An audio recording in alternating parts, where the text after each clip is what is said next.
Welcome to MaxsGarajMahal.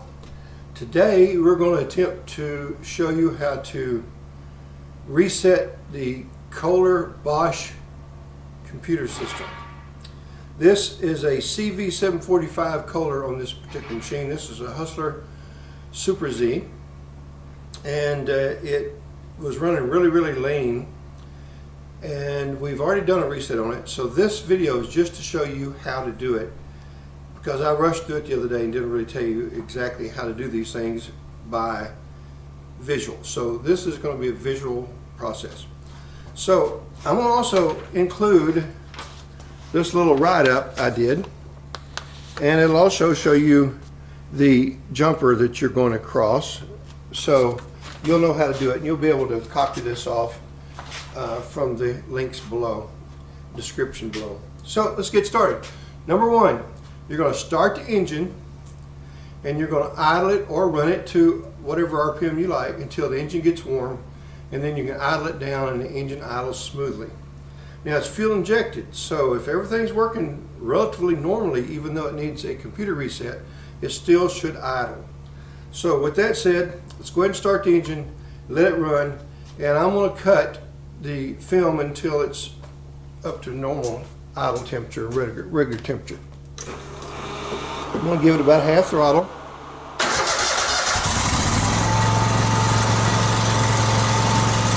Okay, engine's good and warm. We're going to basically need a Phillips, number 2 Phillips screwdriver.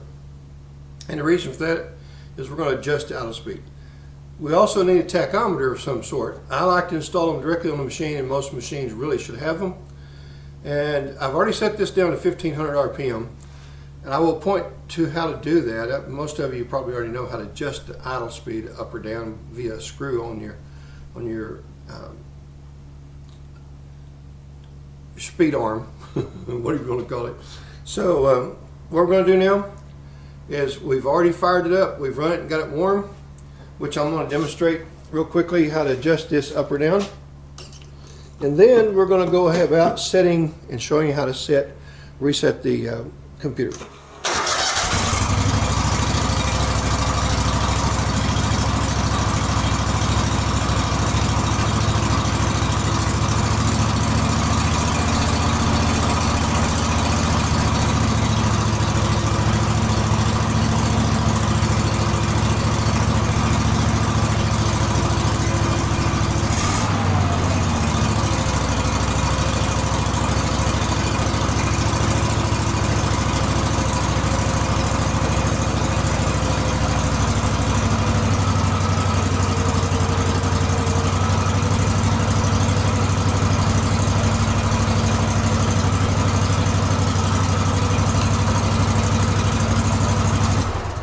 Okay, engine is now at 1500 on idle speed, so that's where we want to be.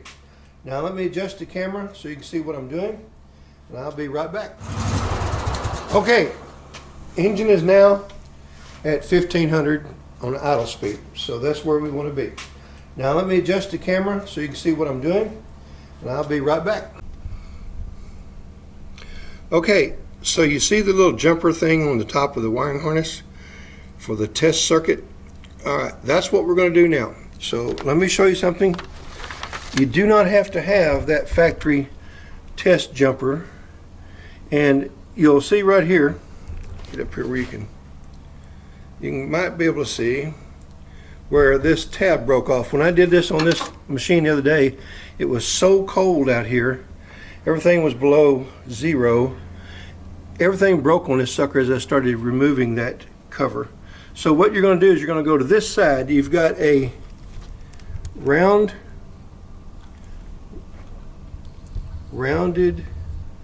tab here, right on that side. Then you got a square one here, and the rest of these three are squared off. Now this is rounded in here at the back side, but you want to go to this side of the lock. So you're going to plug in the jumper right there, and right here, just like that. That's all you're going to do. Okay, now let's go ahead and set the camera back up and be right back. Okay, so we're back. Now what we're going to do is we're going to reset this computer right now, and it's this simple. Get your watch out here with a second hand on it. So here's what we're going to do. You're going to turn the key on and off. 10, 9, 8, 7, 6, 5, 4, 3, 2, 1, 0. Turn the key off and on. 10, 9, 8, 7, 6, 5, 4, 3, 2, 1, 0. Key off and on. All right. Now, the next thing you're going to do is, and this is not going to be perfect because we'll have to do this actually in real time, but in order to describe this, we're going to do it one more time. And it's in 10 seconds exactly close or as possible. Cycle the engine off and on one more time, and then cycle the ignition switch on off, then unplug jumper. Okay, so we're going to do it one more time, even though that's not correct. Then we're going to unplug this jumper right here. All right, and then you want to cycle the throttle back here. So let me turn off the machine, the camera, and we'll take you back there.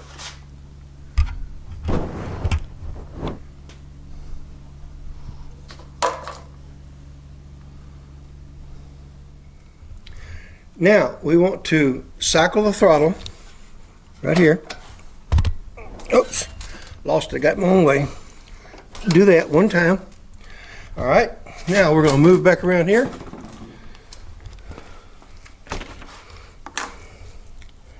And then we're going to start the engine and return it to the correct idle speed. So let me stop the camera, set it back up. Okay. And we've removed the jumper, we've throttled, we've cycled the throttle, and then all we're going to do is we're going to start the engine at idle and adjust the speed up to 1740.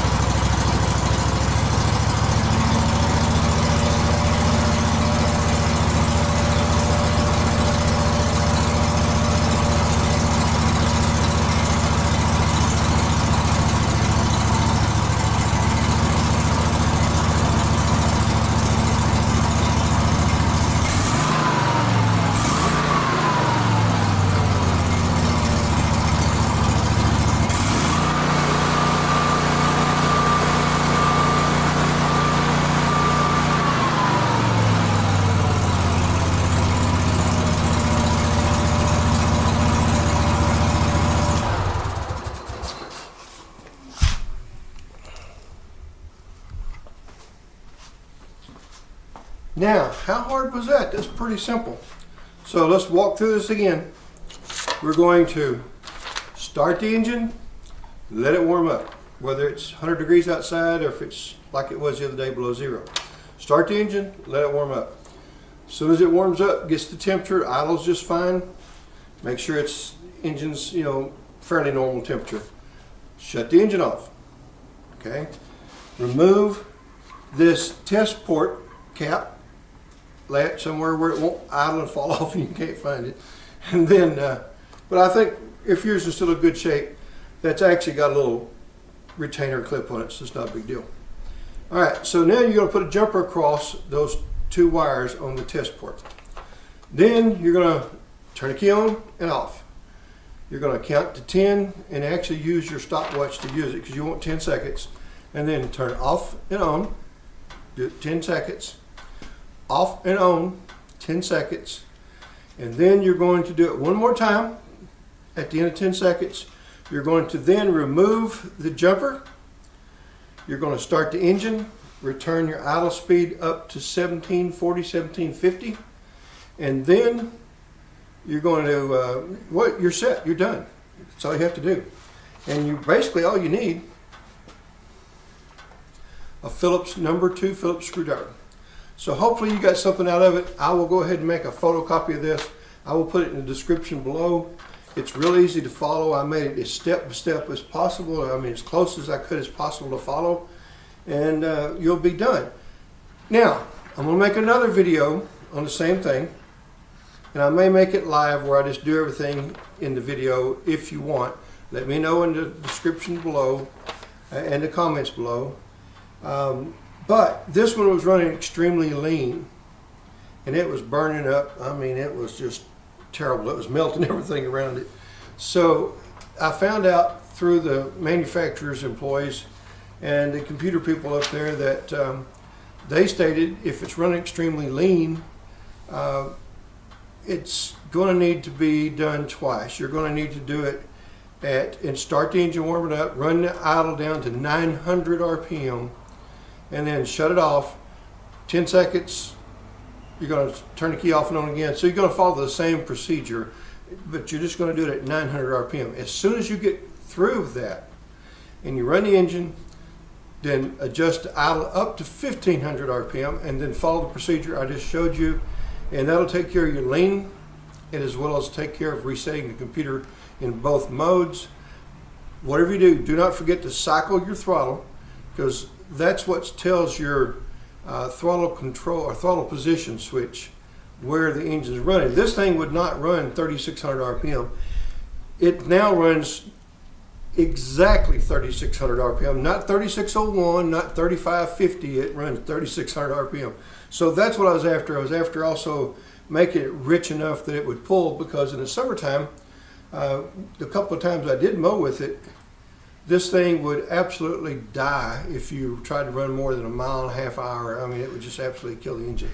So hopefully this has been some help. If it has, give me a thumbs up. Need lots of those. And please subscribe. And whatever you do, please share.